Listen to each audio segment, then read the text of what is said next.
ये जो विश्व का सबसे सुंदर, सबसे श्रेष्ठतम कर्म है, इस श्रेष्ठतम कर्म को हर व्यक्ति को अपने जीवन में करना चाहिए। और क्यों करना चाहिए? तो कहा कि स्वर्ग कामो यजेत, जो स्वर्ग की अभिलाषा रखते हैं, इच्छा रखते हैं, उनको अपने जीवन में नित्य प्रति यज्ञ करना बोलो। ऋषि ने एक स्थान पर लिखा कि प्रातः प्रातः ग्रह पतिर्नो अग्निम, सायं सायं सौमनस्य दाताः, सायं सायं ग्रह पतिर्नो अग्निम, प्रातः प्रातः सौमनस्य दाताः। ऋषि कहते हैं कि प्रातः काल किया गया यज्ञ सायंकाल तक सौमनस्य प्रदान करता है, और सायंकाल किया गया यज्ञ प्रातः काल तक सौमनस्य का दाता है।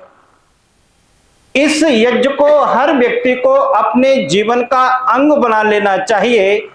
लेकिन विडंबना की बात यह है कि आज कभी हम महीने, 2 महीने, 6 महीने में इसे 1-2 बार ही करते हैं।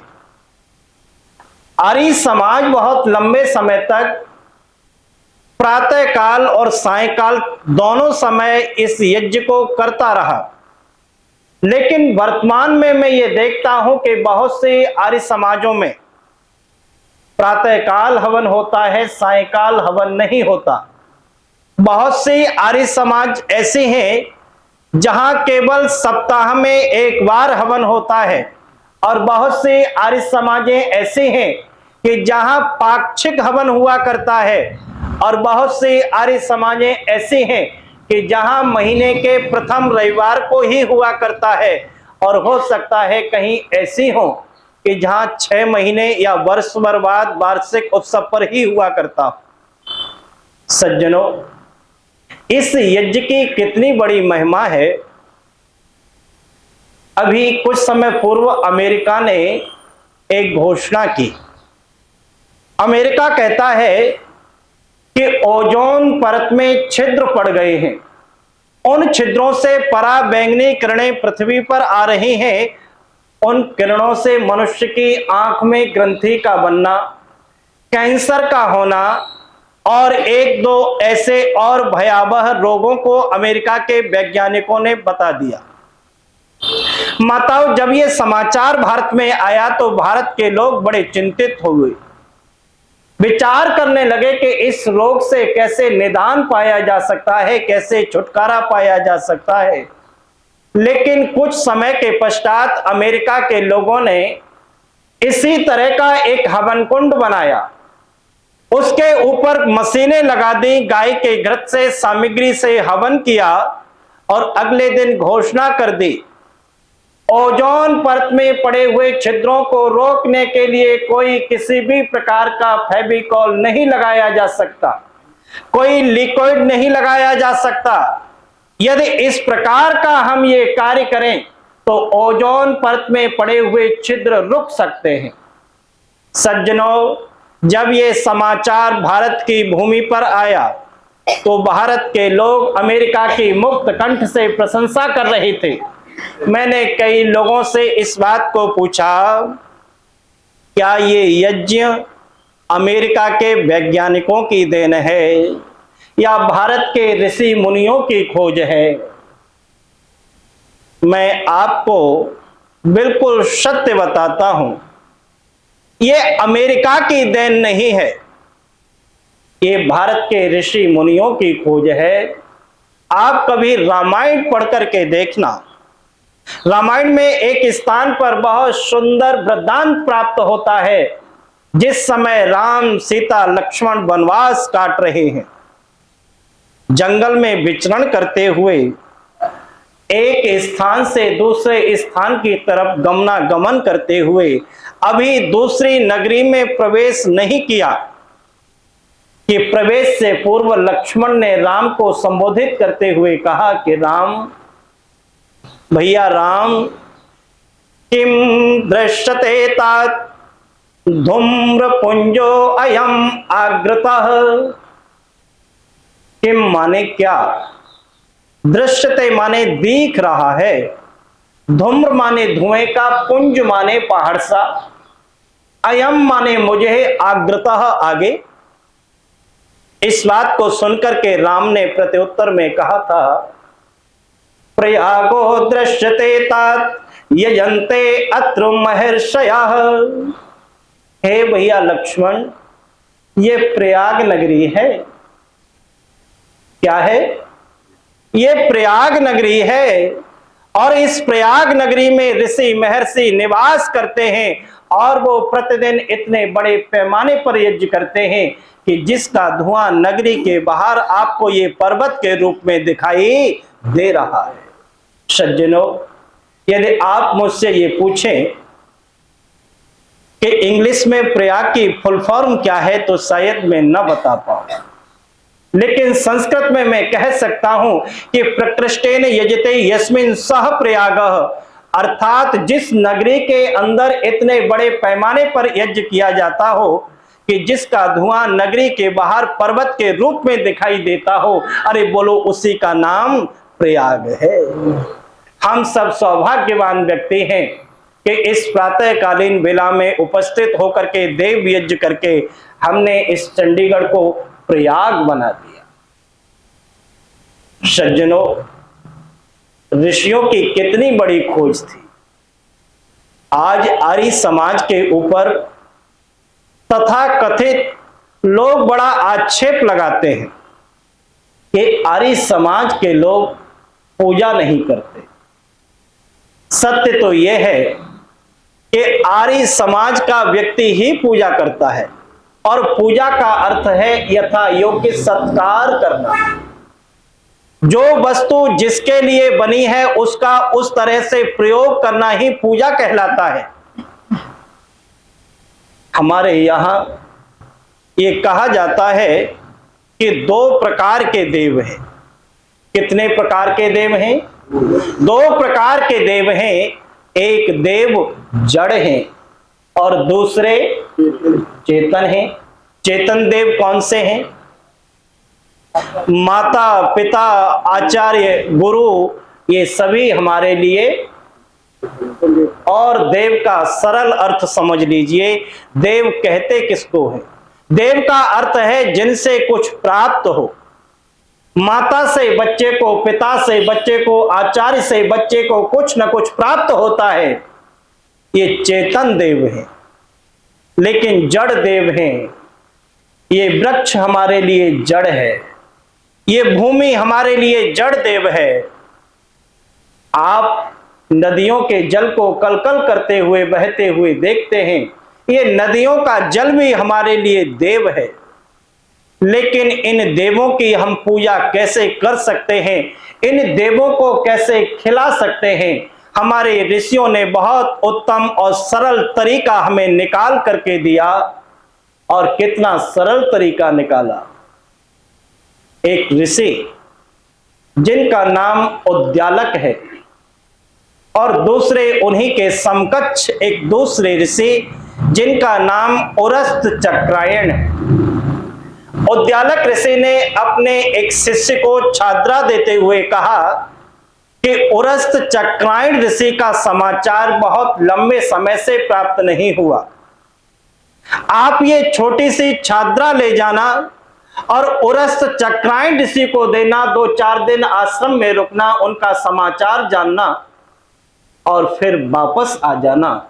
लेकिन छात्रा देते हुए ये कहना कि इस छात्रा का अकेले उपभोग नहीं करना। आप छात्रा समझते हैं? किशमिश समझते हैं?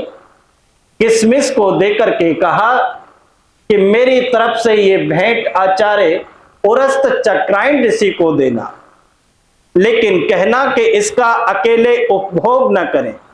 आश्रम के अंदर जितने भी आचार्य, उपाचार्य, ब्रह्मचारी, व्यवस्थापक हैं, सभी में समान रूप से इस छात्रा को वितरित करना है। उस छात्रा को लेकर के हुए ब्रह्मचारी उरस्त चक्रायण ऋषि के आश्रम में पहुंचा। उरस्त चक्रायण ऋषि से भेंट की और भेंट करते ही उस छात्रा को दे दिया।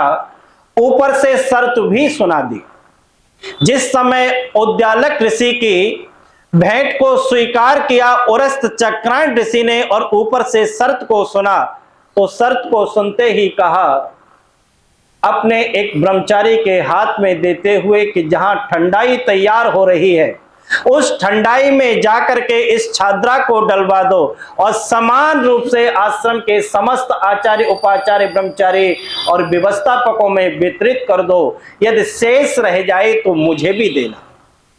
ऐसा ही हुआ।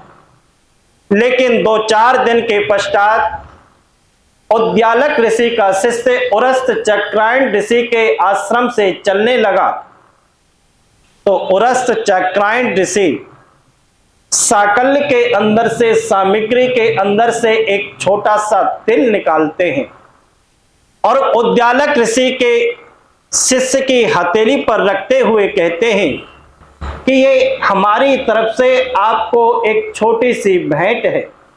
ये भारतीय परंपरा है कि अतिथि को खाली हाथ जाने नहीं दिया जाता। आप हमारे अतिथि हो, क्योंकि आपके आने का कोई पूर्व समाचार हमारे पास नहीं था। ये छोटी सी भेंट हमारी तरफ से आचार्य उद्दालक ऋषि को देना और देते हुए कहना कि इसका अकेले उपभोग नहीं करना। क्या कहा? इसका अकेले उपभोग नहीं करना, संसार के समस्त जीवधारी प्राणधारियों को समान रूप से इसे वितरित करना है। जिस समय आचार्य ने भेंट को दिया और उस ब्रह्मचारी ने शर्त को सुना तो असमंजस में पड़ गया, विचार करने लगा कि यह कैसे संभव हो सकता है। मेरे गुरुवर ने छात्रा दी और छात्रा देकर के कहा था कि आश्रम में जितने भी आचार्य उपाचार्य व्यवस्थापक हैं, ब्रह्मचारी हैं, उनमें समान रूप से वितरित करनी है। लेकिन इधर से छात्रा की अपेक्षा जो आकार है वस्तु का, भेंट का जो आकार है वो छोटा है और शर्त बोलो बहुत बड़ी है। ये कैसे संभव हो सकता है? लेकिन तत्क्षण विचार आया कि आचार्य ने जैसा कहा था उनके निर्देशन का पालन मैंने यहाँ कर दिया और इधर से जो आदेश है, निर्देश है, अपने आचार्य को बता दूंगा। उस छोटी सी भेंट को ले जाकर के आश्रम में पहुंचा और क्या देखता है कि आचार्य उद्दालक अभी पढ़ाने में रत हैं। जाकर के उनकी हथेली पर उस भेंट को रख दिया और ऊपर से शर्त भी सुना दी। जिस समय उद्दालक ऋषि ने उरस्त चक्रायण ऋषि की उस भेंट को स्वीकार किया और शर्त को सुना, तो शर्त को सुनते ही अपने ब्रह्मचारियों से इशारा करते हुए कहा कि ए ब्रह्मचारियों, आज संसार के समस्त जीवधारी प्राणधारियों को भोग लगाने का समय आ गया है। अरे चलो यज्ञशाला की तरफ चलो। आचार्य और ब्रह्मचारी उठकर के यज्ञशाला की तरफ पहुंचे। जिस स्थान पर मैं बैठा था उस स्थान पर उद्दालक ऋषि बैठे और जिस स्थान पर आज के मुख्य यजमान आदरणीय श्री सुरेंद्र कुमार आर्य जी बैठे हुए थे, उस स्थान पर एक ब्रह्मचारी बैठ गया। और जैसे ही अग्नि देदीप्यमान हुई, प्रातः काल आपने जो एक मंत्र बोला वही आचार्य उद्दालक ऋषि ने बोला। मंत्र था ओम अग्नये स्वाहा। मध्यमा, अनामिका और अंगुष्ठ के माध्यम से जो तिल उस ब्रह्मचारी ने दबा रखा था, जैसे ही स्वाहा शब्द का उच्चारण उसके कानों में पड़ा, उस ब्रह्मचारी ने उस स्वाहा शब्द के उच्चारण के साथ उस तिल को अग्निदेव को समर्पित कर दिया। आचार्य ने पीछे से कहा इदम अग्नये इदं न ममः। हे अग्निदेव, आप में ही यह शक्ति और सामर्थ्य है कि इस छोटी सी भेंट को आप संसार के समस्त जीवधारी प्राणधारियों में बड़ी ईमानदारी और निष्ठा के साथ बांट सकते हैं। आपको छोड़ करके दुनिया में कोई इतना शक्तिशाली नहीं है। अरे ये तो आपकी थी। इदम अग्नये इदं न मम। हे अग्निदेव, ये आपकी थी, मैंने इसे आपको समर्पित कर दिया। अरे बताओ, क्या वो वस्तु चेतन और जड़ देवों को प्राप्त हुई या नहीं हुई? बड़ी ईमानदारी के साथ प्राप्त हुई। आर्य समाज का कोई भी व्यक्ति किसी के दिल को दुखाने के लिए कोई बात नहीं कहता। ऋषि ने लिखा था कि सत्य के ग्रहण करने और असत्य के छोड़ने में सर्वदा उद्यत रहना। मैं आपसे पूछना चाहता हूं, ऋषि ने कहीं मूर्ति का खंडन नहीं किया, ऋषि ने केवल पत्थर पूजा का खंडन किया। मैं आपसे ये जानना चाहता हूं, यहां तो सभी आर्य समाज को मानने वाले हैं, उच्च विचारधारा से ओतप्रोत हैं, सिद्धांतों को जानने वाले हैं, लेकिन एक बहुत बड़ा तबका इस बात को नहीं जानता कि मेरे द्वारा चढ़ाया गया उस पत्थर पर नैवेद्य ज्यों का त्यों रखा रहता है। आप कभी अनुभव करना, और आपने अपने जीवन में अनुभव किया होगा कि प्रातः काल जो नैवेद्य पत्थर के आगे पत्थर की मूर्ति के आगे रखा जाता है, वह सायंकाल तक ज्यों का त्यों रखा रहता है, और सूर्यास्त के समय पुजारी उठा करके उसे अपने घर ले जाता है। अरे बोलो, आपने अभी अग्निदेव के मुख में जो हबी प्रदान की, वो हबी देखो झांक करके, क्या ज्यों की त्यों रखी है या अग्निदेव ने उसे ग्रहण कर लिया? मेरा विश्वास न हो तो देख सकते हो, झांक करके हवन कुंड में अग्निदेव ने उसे ग्रहण किया, और ग्रहण करके सूक्ष्म करके समस्त वायुमंडल में फैला दिया। आज का पढ़ा लिखा युवक तो यह भी लांछन लगाता है कि खाने के लिए घी नहीं मिलता, और आर्य समाज के लोग अग्नि में डाल देते हैं।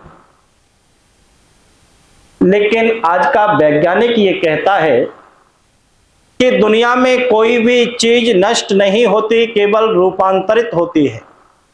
और वैज्ञानिक इस बात को भी स्वीकार करता है कि अग्नि के संपर्क में आने से उस वस्तु का जो गुण है वो कई गुना अधिक हो जाता है। अग्नि उसे सूक्ष्म करके समस्त वायुमंडल में फैला देती है। सज्जनों, मैं ये जोड़ देकर के कहना चाहता हूं, आपको समझाना चाहता हूं कि इसके द्वारा जो कार्य किया जाता है वह समस्त मानव मात्र के लिए ही नहीं, समस्त जीव मात्र के लिए कल्याणकारी सिद्ध होता है। आप कहें क्या क्या लाभ होते हैं? मैं यदि लाभों को गिनाने बैठूं तो शायद समय कम हो जाएगा, लेकिन मैं एक लाभ आपको बताई देता हूं।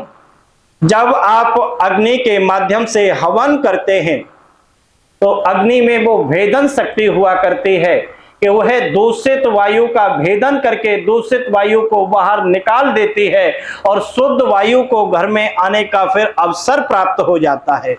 आपने प्रातः काल ये यज्ञ किया, इसकी सुगंधी जहां जहां गई वहां वहां वातावरण सुंदर बना। यदि हमारा किसी से वैमनस्य है, विचार नहीं खाता, तो जाने अनजाने में उसको भी लाभ प्राप्त हुआ। इसलिए ऋषियों ने कहा कि जो कार्य स्वार्थ की सिद्धि से किया जाए और उसमें पता न चले कि कब परमार्थ हो गया, अरे उसी का नाम यज्ञ है। वही दुनिया का श्रेष्ठ नहीं, सर्वश्रेष्ठतम कर्म है। तो इस श्रेष्ठतम सर्वश्रेष्ठतम कर्म को हम सभी अपने जीवन का अंग बनाएं। किसी ने पूछा था कि मार्ग कौन सा अच्छा है, मार्ग कौन सा अच्छा है? तो बताने वाले ने क्या कहा? महाजना ये न गतः सपंथा। अरे मार्ग वही अच्छा है जिस मार्ग से महाजन अर्थात महान लोग गुजरे हैं। आप कभी इतिहास पढ़ के देखना, कोई भी महापुरुष किसी मंदिर में आपको खड़ा नहीं मिलेगा। हर महापुरुष ने अपने समय में अपने जीवन में यज्ञों का आधान किया है, यज्ञों को किया और कराया है। भगवान कृष्ण के जीवन को देखें, मर्यादा पुरुषोत्तम राम के जीवन को देखें, गौतम, कपिल, कणाद, जैमिनी, पतंजलि, महर्षि देवदयानंद सरस्वती महाराज के जीवन को देखें या अन्य किसी महापुरुष के जीवन को आप देखें तो आप अनुभव करेंगे कि इन सभी लोगों ने यज्ञों को अपने जीवन में प्रचुर मात्रा में स्थान दिया। तो हम आओ अपने महाजनों के कदमों पर चलने का प्रयास करें। मैं परमपिता परमेश्वर से कामना करता हूं कि इसी तरह आप दुनिया का ये श्रेष्ठतम कार्य अपने जीवन में सदैव करते रहेंगे। ऐसी भावना और कामना के साथ समय को देखते हुए मैं अपनी वाणी को यहीं विराम देता हूं। आप सबने दत्त चित्त होकर के सुना। आप सबका पुनः एक बार हृदय की गहराइयों से बहुत बहुत धन्यवाद। ओम शांति।